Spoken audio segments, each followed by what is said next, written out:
हृदय के मंडप में संपन्न होने वाला है विवाह हमारे जीवन को पूर्णता प्रदान करेगा और समाज भी उसके द्वारा अपने को धन्य बना सकता है।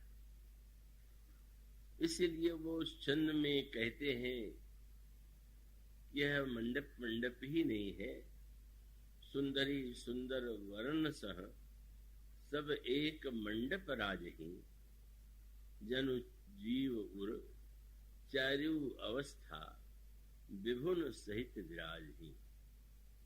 उन्होंने कहा कि जैसे ऐसा प्रतीत हो रहा है कि जीव के हृदय में यह चारों अवस्थाएं अपने स्वामियों या विभुओं के साथ विराजमान।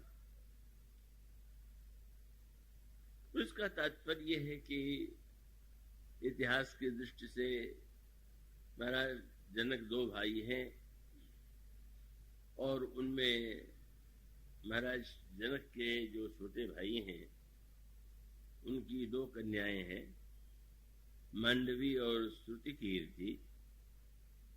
और विदेह महाराज जनक के यहाँ भी सुनैना जी के गर्भ से जिनका जन्म हुआ है वह उर्मिला जी,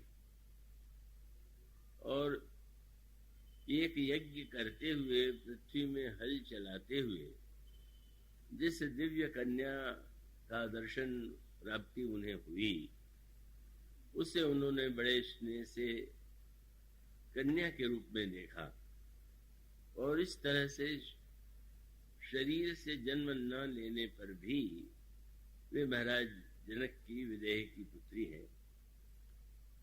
और इस तरह ये जो चार कन्याएं हैं इनको गोस्वामी जी कहते हैं कि इनमें तीन कन्याएं तो प्रत्येक व्यक्ति के जीवन में निरंतर सक्रिय रहती हैं। जिस समय हम जागृत रहते हैं, जागते हैं, वह मानो जागृत अवस्था है।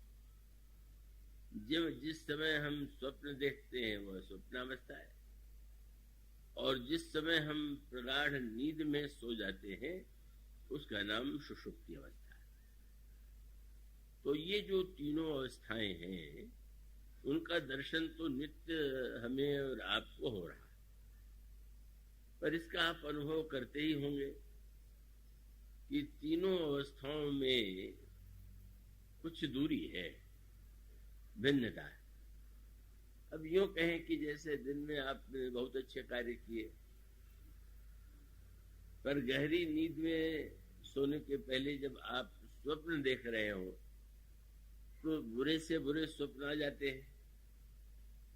तो इसका अभिप्राय है कि जागृत अवस्था में हमारा आपका एक रूप है, और जब हम स्वप्न देखते हैं तो हमारा आपका दूसरा रूप हो जाता है।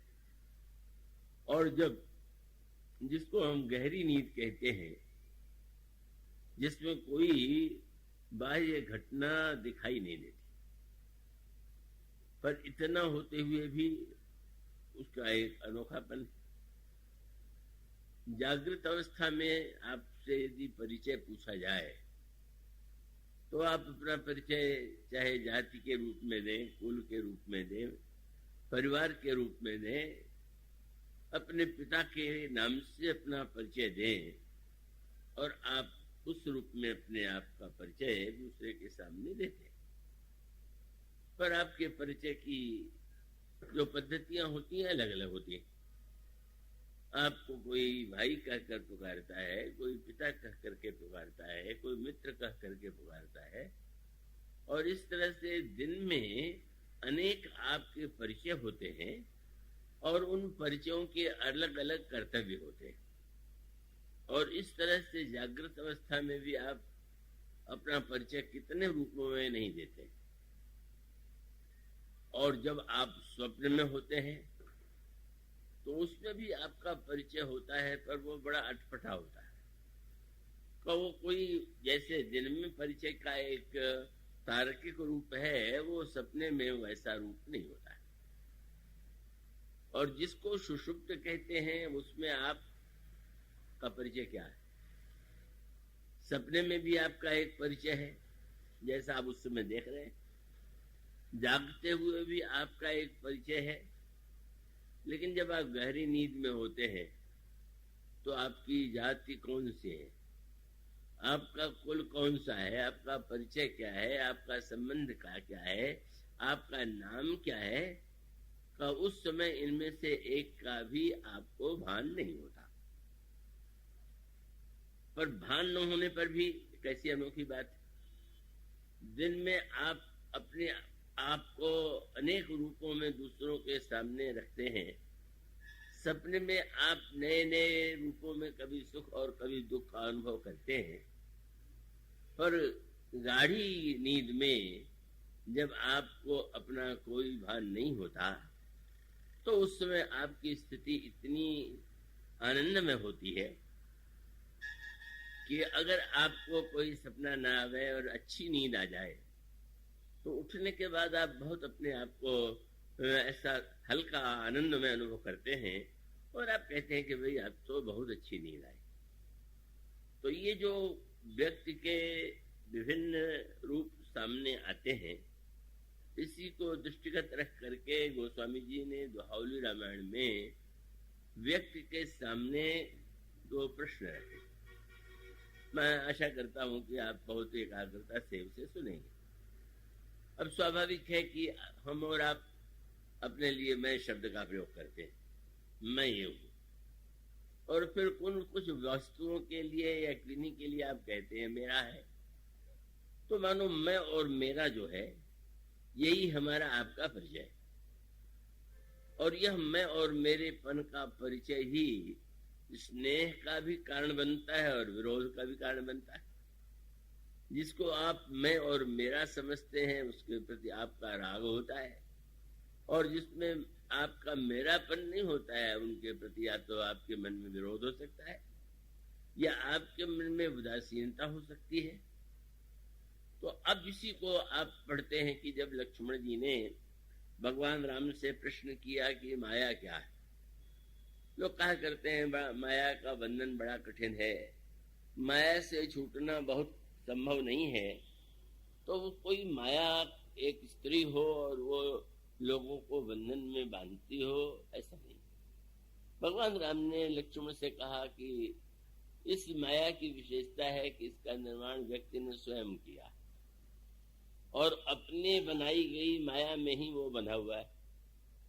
और उसका परिचय उन्होंने क्या कह करके दिया, मैं अरु मोर तोर तय माया जय विष कीन्हे से जीव निकाया। बस सारा संसार बन गया है मेरे और तेरेपन, मैं और मेरा, तू और तेरा, और इसी को लेकर के समाज में हमारा राग द्वेष और नाना प्रकार के व्यवहार की समस्याएं उत्पन्न होती रहती हैं। अब ऐसी स्थिति में स्वाभाविक है मेरा और तेरापन है, मैं और मेरापन है, तो माया के बंधन में हम बने हुए। दोहावली रामायण में गोस्वामी जी प्रत्येक व्यक्ति के सामने एक प्रश्न रखते हैं, एक सवाल रखते हैं। उन्होंने पूछा कि तुम नित्य कहा करते हो ये मेरा है, तो उसमें वे कृष्ण कहते मोर मोर तू कह से नित, तू कहू को निज नाम। तुम पहले बताओ कि तुम कौन, और तब जब तुम यह कह दोगे कि मैं ये हूं, तो उसके बाद तुमको यही बताना है कि तुम्हारा फिर मेरा क्या है। पहले तुम अपना नाम बताओ, तब तो कहीं हमें तो मालूम हमारा नाम भी है, पर आपके परिवार में आपके परिचित, आपके मित्र आपका अलग अलग नाम देते हैं, अलग अलग रूपों में आपको पुकारते हैं। तो गोस्वामी जी पूछते हैं कि इनमें से आपका सही नाम क्या है, और उसके बाद ये बताइए कि इस नाते से आपका मेरापन क्या है। बड़ा सीधा सा पर बड़ा उलझन से भरा हुआ प्रश्न है। पूछा जाए तो लोग बड़ी सरलता से उत्तर दे देंगे, पर जो विचार पूर्वक उत्तर देना चाहेगा उसे तो सोचना पड़ता है कि सचमुच इसका उत्तर क्या है।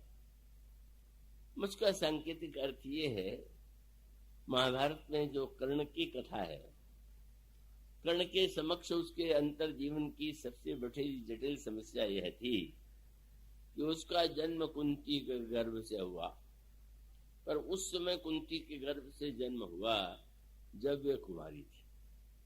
महर्षि दुर्वासा के द्वारा उनको ऐसा मंत्र मिला कि जिस देवता का वे आवाहन करेंगी वो उपस्थित हो जाएगा।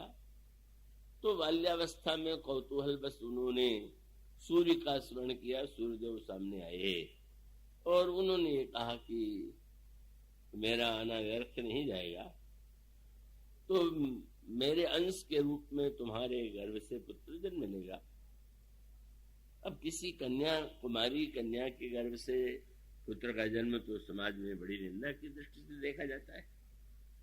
अब उस समय कुंती का लोगों से भले ही छिपा पाई हो, पर वो बालक का जब जन्म हुआ तो लोक लज्जा के मारे उन्होंने यही सोचा कि क्या करें, तो एक छोटा पालना बना करके और बालक कर्ण को सुला दिया उन्होंने और नदी में आ गया।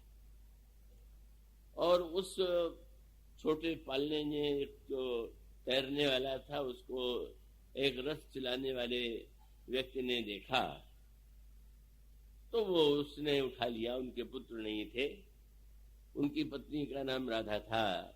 उन्होंने ऐसा अनुभव किया कि तो ईश्वर की बड़ी कृपा है, ये पुत्र मुझे मिला। और तब स्वाभाविक रूप से कर्ण का प्रारंभिक नाम पड़ा राधेय। जो राधा का पुत्र है वो राधेय है, सारथी उनके पिता है। और इसी रूप में कर्ण का परिचय समाज में प्रचलित हुआ। मूलतः वो उसका जो परिचय है उसे लोकलाज के भय से कुंती दे नहीं सकती थी, और राधेय और उसके रूप में उसकी प्रसिद्धि हुई। वही जो एक उसकी जटिल समस्या थी, उसका परिणाम क्या हुआ? ये जो पांचों पांडव हैं उनमें उस दृष्टि से देखें तो सबसे बड़े तो कर्ण ही थे, क्योंकि युधिष्ठिर आदि का जन्म तो विवाह के बाद गर्भ से हुआ, पर अवस्था क्रम से युधिष्ठिर बड़े नहीं थे, कर्ण ही बड़े थे। लेकिन कर्ण को अपना कोई ज्ञान तो नहीं था। राधा ने पाला, लोगों ने राधे कह करके पुकारा और उसको परिचय को उन्होंने स्वीकार किया। और सूर्य का अंश होने के नाते बालक बड़ा तेजस्वी था, अद्भुत था, और क्रमशः उसने विद्या प्राप्त की, अस्त्र शस्त्र का ज्ञान प्राप्त किया। पर बाद में एक ऐसी अटपटी सी बात है कि कर्ण का वध किसने किया? अर्जुन ने किया। अर्जुन कर्ण के छोटे ही भाई हैं,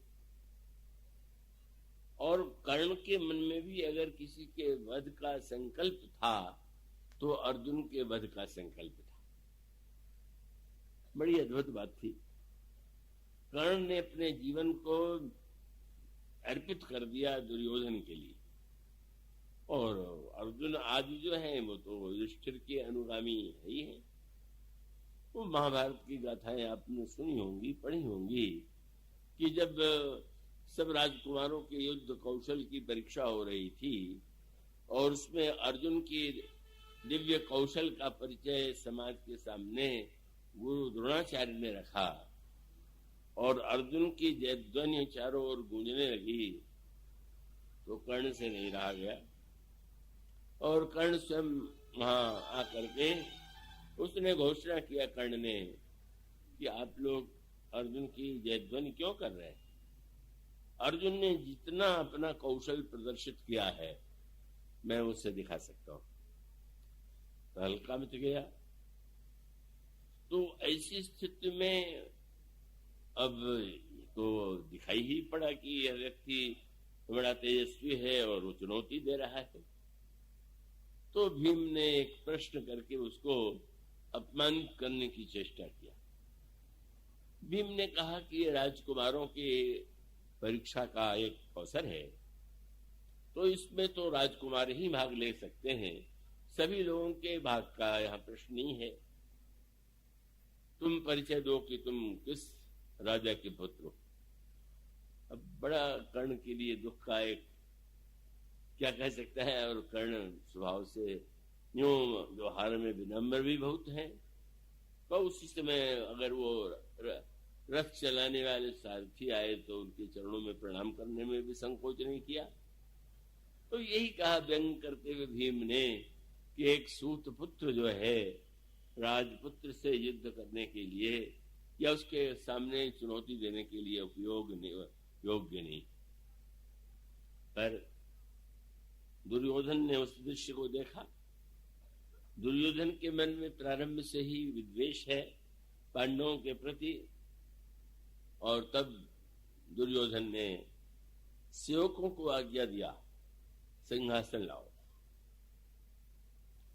तीर्थों का जल ले आओ, और सिंहासन पर बैठने की आज्ञा दुर्योधन ने कर्ण को दी। राज तिलक किया और ये कहा कि मैं इन्हें अंग देश का राजा बनाता हूं। उसका अभिप्राय है कि अब तो बराबरी की बात हो गई, अब ये कह करके कर्ण की उपेक्षा नहीं की जानी चाहिए जो राजकुल में नहीं। अब उसका परिणाम ये हुआ कि कर्ण के मन में ऐसी कृतज्ञता की भावना का उदय हुआ कि जिसने मुझे अपमान से बचाया और एक सूत पुत्र को राजा के रूप में राज्य दे दिया, उससे बढ़कर के मेरा हितैषी और मित्र कौन है।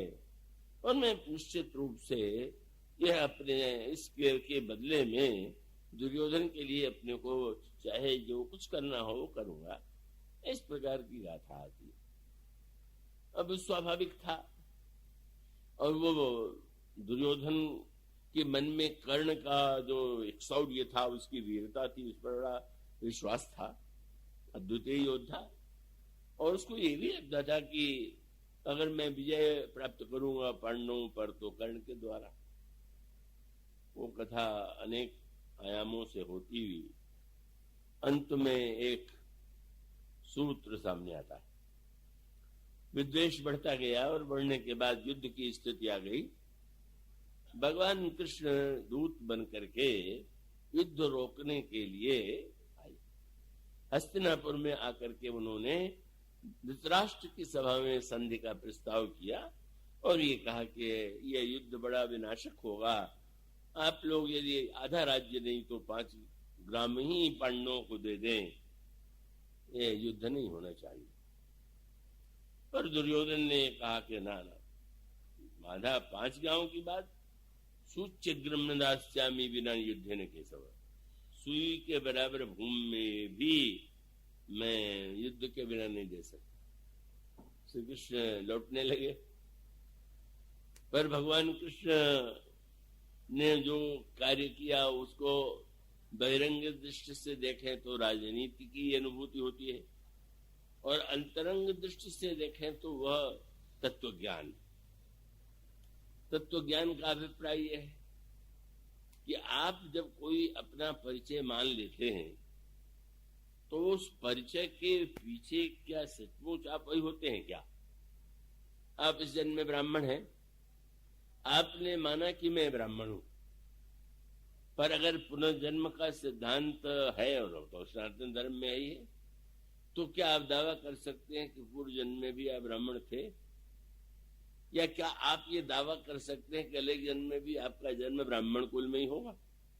इसका क्या अर्थ हुआ कि आप थोड़े समय के लिए एक जीवन में ये कह देते हैं मैं ब्राह्मण हूं, और फिर आप एक गर्व पाल लेते हैं मैं श्रेष्ठ हूं क्योंकि मेरा जन्म हुआ। मानो ये जो परिचय है व्यवहारिक अर्थों में अगर व्यक्ति उसको काम चलाने के लिए स्वीकार करे तो समस्या नहीं, और नहीं तो एक बार ये तो प्रचलित शायद यहाँ भी होगा, सर्वत्र यह बात प्रचलित है कि महाभारत का ग्रंथ जो है अपने घर में नहीं रखना चाहिए, इसलिए बहुत से लोग महाभारत अपने घर में नहीं रखते। तो एक बार किसी ने मुझसे कहा कि देखिए कितना अंधविश्वास है कि महाभारत नहीं रखना चाहिए, आपकी इस विषय में क्या राय है? मैंने कहा मैं महाभारत रखने में बुराई नहीं है, महाभारत होने में बुराई है। रख लेने के बाद अगर अब महाभारत होने भी लगे, समस्या डर यही है कि और ग्रंथ ही नहीं, वो समाज में आपके परिवार में भी महाभारत शुरू हो जाए। तो इसका अभिप्राय ये है कि कई बार व्यक्ति जो है वो किसी विचित्र सी बात लगती है, पांडव कौरव ये सबके सब तो भाई ही हैं, एक ही परिवार के सदस्य हैं, लेकिन सबने अपने आप को, और उसमें भी केंद्र में कर्ण का परिचय सबसे अनोखा है। और कर्ण के साथ समस्या यह है कि वो परिचय वो भी नहीं उसको ज्ञात है कि जो उसका व्यवहार के अर्थ में भी परिचय है।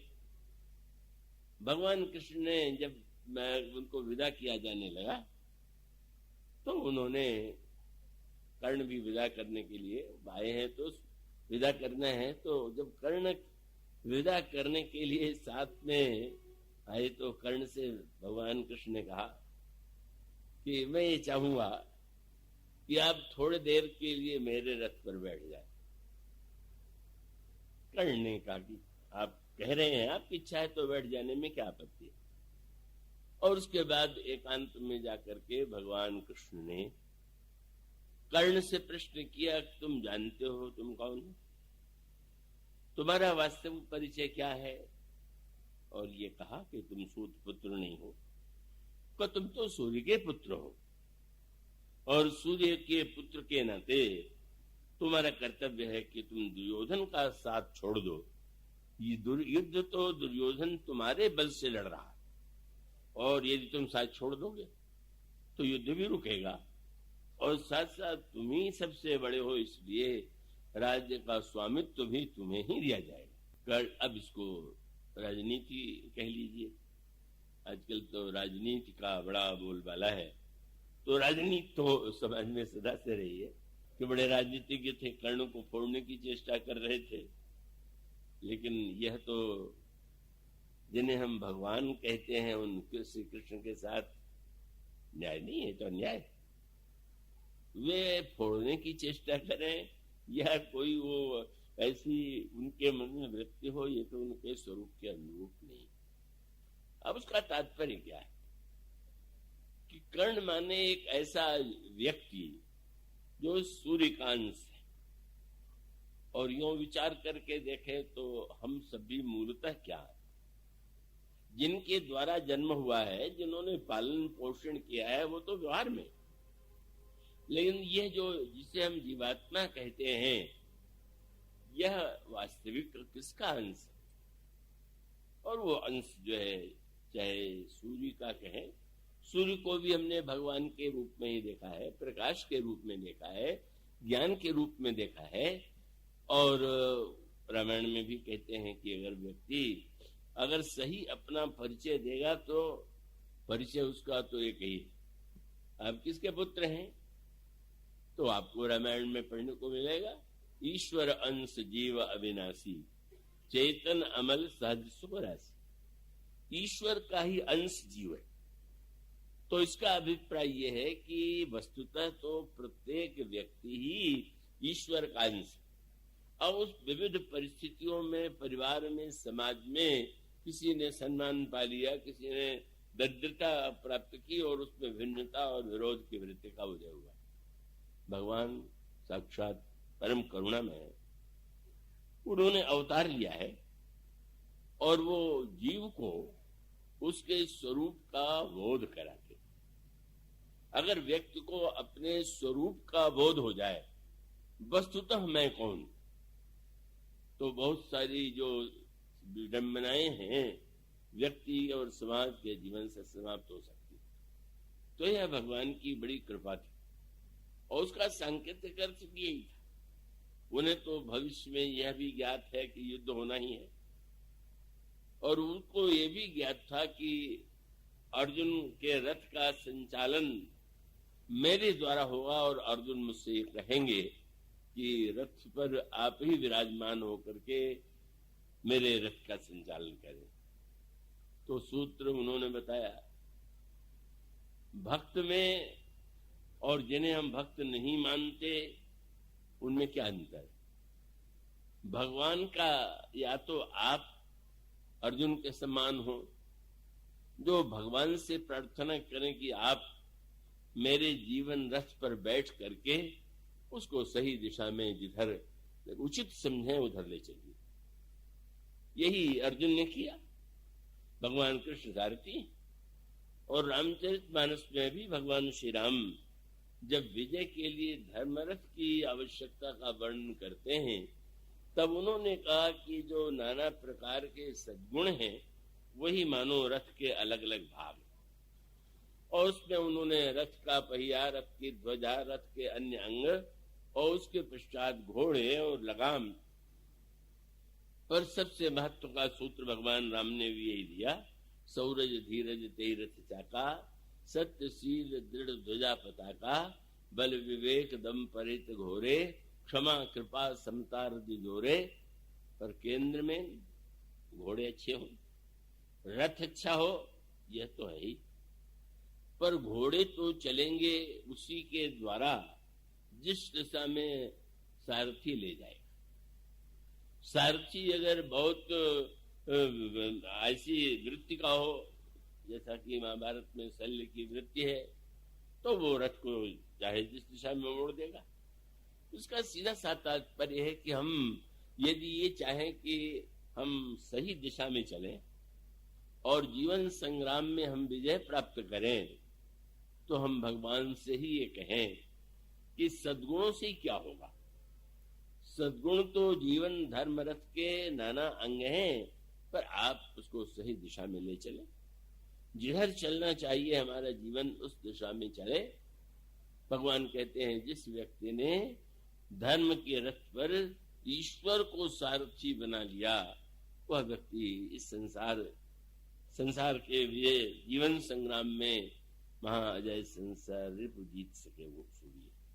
भगवान कहते हैं कि वह व्यक्ति जो सद्गुणों को ईश्वर को सौंप करके उसके द्वारा संचालित होता है वही सच्चे अर्थों में महावीर। पर कर्ण उस जीव के समान है कि जिसको भगवान ने स्वयं निमंत्रण दिया, और निमंत्रण देने के पीछे एक मधुर व्यंग था, और व्यंग ये था कि मैं जानता हूं कि तुम अपने रथ पर मुझे कभी बैठने के लिए निमंत्रण नहीं दोगे, तुम मुझे सारथी नहीं बनाओगे, चलो अपने रथ पर तुम मुझे नहीं बैठाओगे तो आओ थोड़ी देर के लिए मेरे रथ पर तुम बैठ जाओ। ये कृपा थी। मैं तुम्हें अवसर देता हूं। ये अवसर भगवान प्रत्येक जीव को देते हैं। भगवान जानना चाहते हैं कि थोड़ी देर के लिए क्या आप मेरे साथ मेरी बातें सुनना चाहेंगे।